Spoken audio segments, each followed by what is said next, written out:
And when you tell people, listen, I think we should just move on, we'll close your file, and some people are like, well, no, I didn't say that. Yeah. I didn't say I'm out. I'm saying, well, there's only two ways to be. Right. In or out.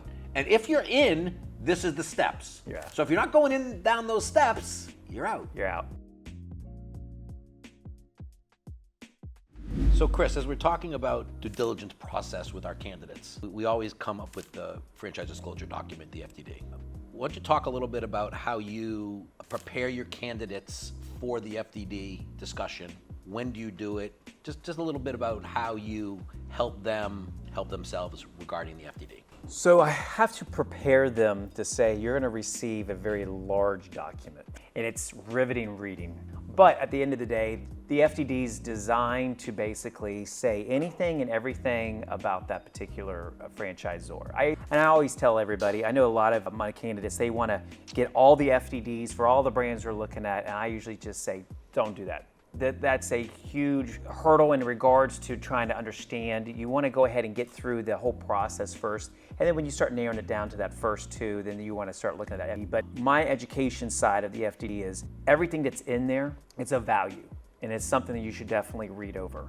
But I also highlight certain areas. You know, item 7 is basically kind of how much does it cost to really get in. And I say don't get lost just into the numbers. You need to get to the context of those numbers. And that's usually at the bottom of it as you continue to read through it. Context meaning what the specific, if it talks about an investment, what's the specific investment is? Is that what you mean by the context? Correct, yeah. And I give them an example, you know, franchises, it's always a low-high, right? And I like to make sure they understand what the difference is between a low-high. You know, a low could be, you know, small little town, you know, Gainesville, Florida.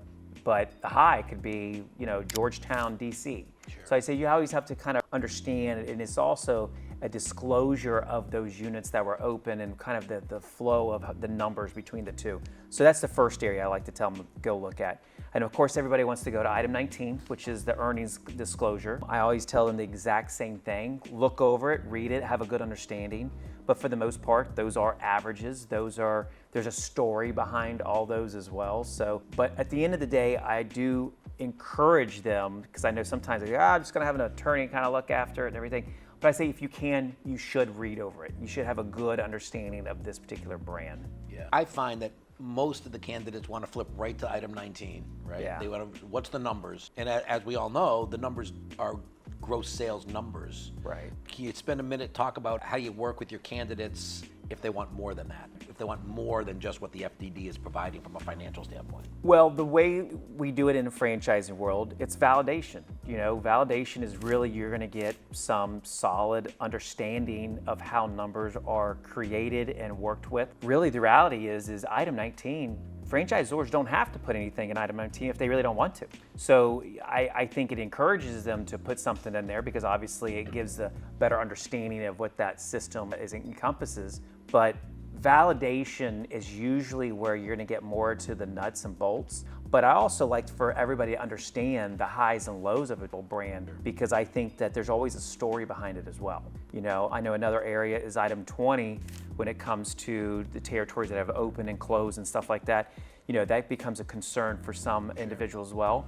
But I also say that's also a conversation. I have a good understanding of why, if they did have any closures, what was the story behind that? Because I think that sometimes when people understand the story, then it makes more sense. It wasn't a financial closure, maybe it was something else happened. Sure, all important stuff. And again, I think sometimes we'll get into the attorney conversation in a little bit. Just in my real life example, we were disciplined. When we were looking into our franchise, we didn't want to look at the FDD, item 19, until we did our call validation calls. We looked at other aspects of it, but what we wanted to do is talk to the franchise owners, to your point, and ask them, what were your sales numbers? What are you doing? Right. And then we had enough information, and then we went to that, and then we looked at the FDD, and there was no surprises in the FDD because you can get what you're looking at during your call validations. Right. I just think sometimes people put so much emphasis on the power of the FDD as this is the only thing that matters, when the reality is it all matters. It's all due diligence. It's all informative.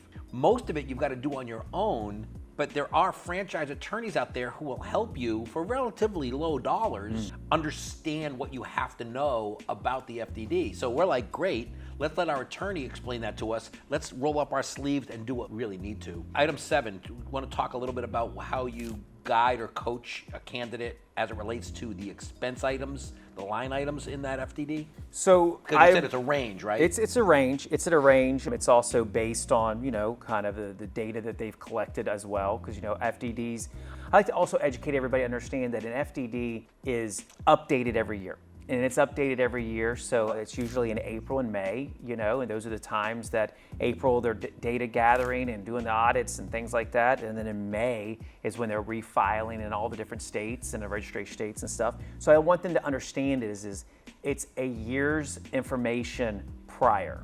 So I also like to set that expectation too, is because what you're getting in that document, for the most part, we live in a data age that everything's exact today. It's to the second. Those FDDs are not necessarily to the very second. Those are last year's. And in some cases, it could be a year and a half ago. So I think that that's where I want to make sure that all of my clients and candidates, when they look at the FDD, they have a good understanding of that. This is why you go through the process of discovery. This is why you go through the whole process with, if you have a brand that you like and you're at that point of reading an FDD, get the whole picture.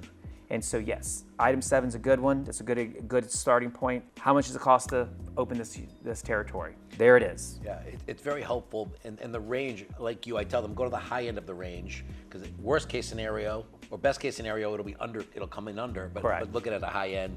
And things like the item might have $20,000 for a computer system. Right. And you have a brand new computer system in your house, that's fine. So you won't have to spend that money. Right. It might say you have to go out and buy a pickup truck, but you have a brand new one. So those things are available for that as well.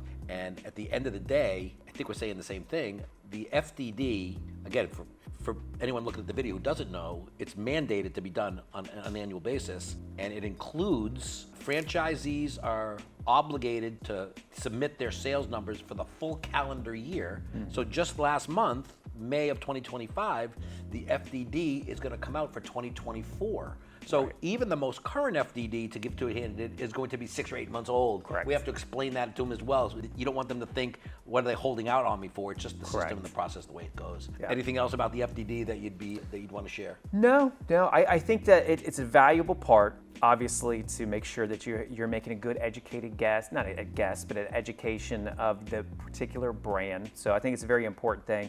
But it comes with its own caveats as well. So I always tell everybody, you should read it, you should have a good understanding of it, but remember, that's just a snapshot. And sometimes, like you said, it's an old snapshot. The last thing I'll mention on it is, it's also important for people to know it is not a negotiable document. Correct, right? Yes. Yeah. Many candidates don't believe that. There's really nothing to negotiate in there. Right. It's the FDD is explaining to potential candidates how the operation runs and what they should expect, which is why, again, I believe that you need to have a franchise attorney, someone who specializes in that. I have horror stories, I'm sure you do as well, where a candidate wants to get every dollar out of this deal, hire their normal attorney. The attorney is not a franchise attorney. Correct. So they start redlining the whole thing. Yeah. And as soon as you send that red line back to the franchisor, you get the letter saying, we're no longer interested in you. Yeah. Because that's telling the franchisor, we're not going to follow the guidelines. We don't like the rules. So I always tell people, if you do want to have an attorney, let us recommend one for you. Correct. We have a few really good ones. They don't charge that much money, but it's money well spent. Absolutely. So that's my Absolutely. take. So Chris, let's talk a little bit about, you meet your candidate, and the first call, they're inevitably telling you about, some of their obstacles and some of their pressure points and nervousness. And then they go through the process. How do you deal with a candidate who, after, they've been introduced to the franchisor, they've had a couple of meetings, they've narrowed down, they're down to 1 or 2, you meet with them, and then all of a sudden they either don't show up at your meeting or they do, and all of a sudden their personalities change, and something has changed. How do you handle it? How do you deal with it? Talk a little bit about that if you could. Well, it's a good question. I think that it's always about fear. I think fear is always like one of the main things that people kind of, when things start really getting real, And the fear can be coming from just internal doubt. It could be from, a spouse, kind of planting a couple little fear things in your head. I'm with you too. I think I can feel like what's happening a little bit, and I think it's good to have good conversations, because I think a lot of people, when they start really talking to us as franchise brokers, I mean, it's a dream of theirs. It's been, I would say, if anything, 60-70% of all the phone calls, they said, I've always dreamed of owning my own business, right? And so what that encompasses, though, of what the actual next steps are, can be both internal or external, So the way I address it is sometimes just kind of reiterating, going back to why they're doing this, and also letting them know that they know that. Franchisors that you're going to be talking to, talk to people like you all the time. People that have been in the corporate world for 20, 30 years, that are looking for that next, what am I going to do next? So that way that they're not as worried about it. And I say worried, not necessarily like their fear of it, but it's more of an understanding that you're not the only one. Sure. You're not the first person to have those kind of doubts and self-doubts. And I think that that's where a lot of that comes in. So I help to kind of navigate some of that. That makes sense. And again, I'm sure you do it the same way. But when you're dealing with whether it's a woman or a man, if they have a spouse or a significant other, it's critical that both parties are aboard. So you try to get to that first. Inevitably, they say yes, it is. But again, sometimes that happens. Oh yeah. When you find out that specifically the obstacle is the spouse is not on board, what kind of guidance or what do you do at that point? Do you punt or what? So this goes back to my personal training days. That used to be one of the first questions that I would ask a client that was in our gyms was, do you have support at home? Because if you don't, we're gonna have problems. And I say problems, not like bad problems, but it's just gonna be to hit the goals that you're trying to do, whatever that may be, you're gonna have some hiccups. So if you're having that support at home that says, yes, 100%, they're on board, we're all gonna change our diet, we're gonna change this or that, it allows me to know that, hey, that I can, guide them in a certain direction a little bit easier than people who say, no, I don't have any support. Yeah. So it becomes scary. So it's the same thing in the franchising world where, are you gonna get support from your significant other? Because truthfully, Mark, what's the best team is that significant other is on board. And that is happening, then guess what? You can become a dynamic franchisee and you can have a dynamic business. And what's better to grow a business with your significant other? Yeah, or even in some cases, the significant other can run the brand if you want to keep a full-time job. It just gives you so much more flexibility when you're doing that. Could not agree more. My experience, kind of curious to hear your thoughts on it. Whenever we get a candidate, we know as a broker that the odds are against that candidate signing up, right? Yeah. I don't know what the percentage is. Maybe 20 to 30% of everybody we get ultimately signs up. It's a percentage. Yeah. It's not a very high number, right? So we know as brokers, when you talk to somebody, they have a whole list in their mind of obstacles that they may or may not be sharing with you, right? So, and I always believe, and I laugh because when I say this to candidates sometimes is, listen, if you decided you're not interested, that's all you need to say. Right. You don't need to make up reasons. Right. You just don't. And again, it may sound kind of arrogant at times, but we don't really care if you buy it or not. It has to work for you. Right. So when they get to that point, I'll have frank conversations with them and I say, listen, Chris, if it's not for you, all I'm going to ask you to do is let the franchisor know that you decided to go in a different direction. They get those letters every day. Yeah. It's just professional. Correct. So how do you know when to have that conversation with the candidate if you believe they're not going forward? If for some reason they're not going forward, but they're also not giving you a reason why they're not, how do you get them to, move forward or move off? What do you say? How do you conduct it? Is there any strategy with that? Not really. I mean, I think at the end, I'm always about, back again to my fitness side of things, is just being able to be real and look in the mirror and just be honest with yourself, and it's the good, the bad, and the ugly when it comes to that, because I think once you're able to look at yourself and say, I'm just not going to do it, that's fine. Yeah. And truthfully, I would rather you say you're not and just say, hey, I'm just not ready, than to just keep saying, I need to see another brand. I need to see another brand. It's like a drug. I need to see something else. Yeah. And I always tell everybody, doesn't mean that there's something better around the corner every single time. It doesn't. It also means that in some cases, I hate to say it this way, but they want to see other brands because in some way in the back of their mind, they're still actively looking into buying a franchise. Yeah. It kind of validates things for themselves. I'm still looking, but then you and I know they're not going to go forward on it. And I couldn't agree with you more. Just say you're done. When I say this, I think it resonates sometimes. I'll say, Chris, the franchisor doesn't really care. They'd love to have you, but when you're talking to your franchisor at 2 o'clock, they're talking to someone else at 2:30, 3, 3:30, and 4. Right. So they only got one territory to sell. So they'd like it to be you, but if it's not, that's okay. Yeah. As far as I'm concerned, as a broker, I'd love for you to buy a brand if it makes sense for you, but if it doesn't, that's okay too. So stop putting all this pressure on yourself Right. to come up with reasons. Just say you don't want to go. Right. And what I've found is sometimes that shakes loose enough to get them to go. Right. Right. So it may. Yeah. But sometimes you're just never going to know the obstacles. And I don't know if you do the same way. When I have my, as we're setting appointments with people every 2 weeks, I know I'm meeting with the candidate today. I'm always 100% of the time expecting some obstacle. Yeah.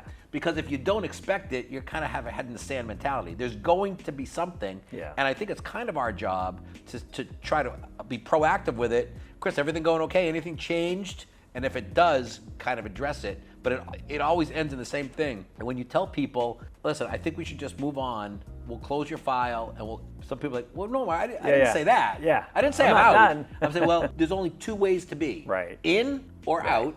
And if you're in, this is the steps. Yeah. So if you're not going down those steps, you're out. You're out. Yeah. So anyway, so Chris, talk about the last step in the process, right? We talked that FDDs is in the middle. The last step really before a candidate decides that they're going to sign up and become a franchisee is attending discovery days, or now they're called a lot meet the team days now, right? Where the candidate goes to meet the entire organization of the franchisor. Yeah. Talk a little bit about your experience. You've been a franchisor and a franchisee. You've seen it both ways. How do you guide your candidates so they can get the most value out of those discovery days, and what to expect for potholes, obstacles that may stand in the way? Because really, at the end of the day, when they go to the discovery day, after that, the candidate will be asked to sign the franchise agreement. There's really nowhere to go after that. So how do you get them ready for that? Well, they also call them confirmation days because Yes, that's what it is. It's a confirmation. I've heard even signing days. So I like to prepare my clients by just getting them ready to say, hey, look, this is the time where you get to meet the team, and it really is, you're meeting the team. These are the people that are going to be, the minute you sign on that document and you get moving, they're going to be flipping that switch. And it's a good understanding for you to understand what are the next steps, how does training going to start up? How are we going to get the support?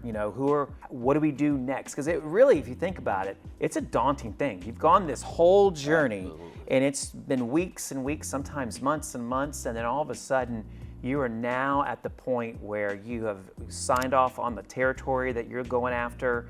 You've pretty much got your funding all taken care of. And now you're basically, most of the time now, you get your plane ticket, you're showing up, and now you're like, okay, what do I do next? And so that's the ultimate goal, is for everybody to understand, we're gonna hold your hand. You're gonna meet the team, you're gonna meet everybody. So then when your first day as the first franchisee of your territory, here's what you're gonna expect. So it's kind of an exciting time because you're at this point now. This is like, I tell people, I say it's like having a child. You go through the whole thing right before is like having like your wife's pregnant and you're doing all those exciting things. We found out you're doing the gender reveal and stuff. So you do all that and then the baby's born, right? Then from there, that's like literally opening the business, like starting the business. Now your goal is to try to get this kid to walk and talk, to go to the bathroom, to eat, and this is the business. And then you're like, okay, well, how can I get it to be the teenager, then to be the adult, where then I don't have to hold its hand every day? That's the goal. And so that's that one point right there is the discovery day. That is when you're having that baby, which is your business. That's a great point. I wish there were discovery days when you had babies, because unfortunately they don't have you don't get the manual when you have the baby at home. No. At least in the franchise world, they give you the manual. This is true. This is true. Do you believe, or how do you guide your candidates in terms of, a lot of the franchisors use 90%, right? We want the candidate to be 90% sure they're going to sign. What's your take on that? What do you say to the candidate? Do you let the candidate know that after they go to Discovery Day, they will be asked to sign? How do you work with them, and what do you think is the best approach to do that? Well, I'd like to let them know that this is, if you're not close to that 90%, then you probably shouldn't go. This isn't part of the validation process. You know, this is the final line. This marathon we've been talking about since the very beginning, that's the line that you're looking at. That's the finish line. And so the hard work that even franchisors, because believe me, their growth is not just customer acquisition in their franchise locations. Their growth is also in the franchisee acquisition of the grow the brand. So they put a lot of effort, they put a lot of time and a lot of money to get you to that finish line. So yes, as a franchisor, I want to know, are you looking at that finish line? Like, are you right there? We got talk funding's good. The franchise attorneys are good. The territory's good. Because I am going to ask that we make this thing official. Absolutely. So I think it's a big moment. So I like to make sure that all my candidates are very prepared.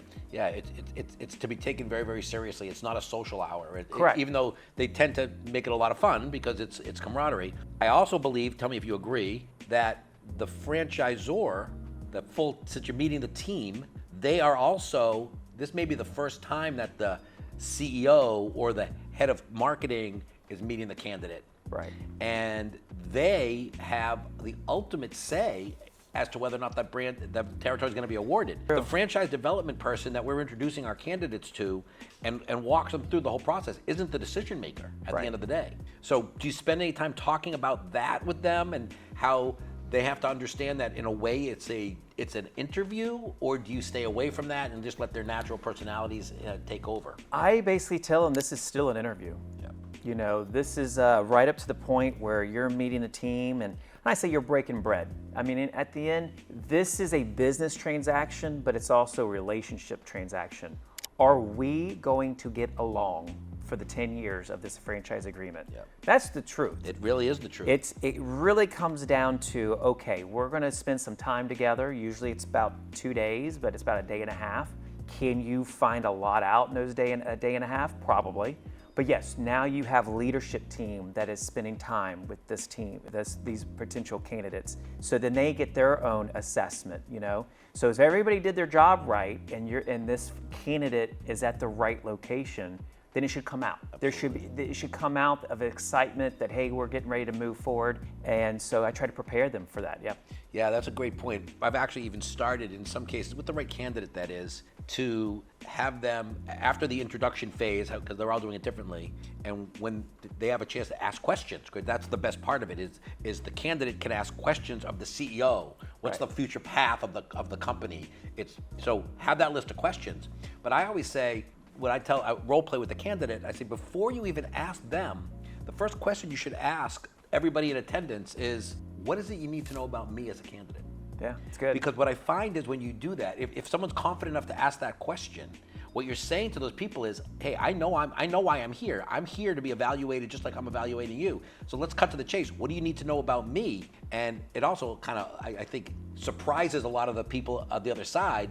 I think it's a great question to ask. Some people aren't as comfortable asking it, but at least make sure that they have specific questions. Yeah. And that comes with, we're meeting our candidates every 2 weeks. If they're getting ready to go to Discovery Day, part of what I'm asking is, have you thought of that list of questions? Right. I make them tell me what questions they're asking, and then after that, I'll add questions that I think they want to know if they miss it. But I certainly don't give them the questions to ask, because that would be Mark Magerman wanting to know the answers. When I don't care about the answers, they should know. So, Yeah. And again, do you find that it's a little bit more challenging now with candidates, with so many of these Meet the Team days, Discovery days being virtual? I was thinking about that too. I think it's good. I mean, obviously we're now more of a digital age anyway, between all the different types of platforms when it comes to that kind of stuff. So I think understanding of what you're really, getting into, and understanding the heads, the systems, the first week, 2 weeks, the month, I think that can be accomplished for sure in the virtual world. So yeah, so I know some franchisors have decided that that's kind of the direction they're going to go.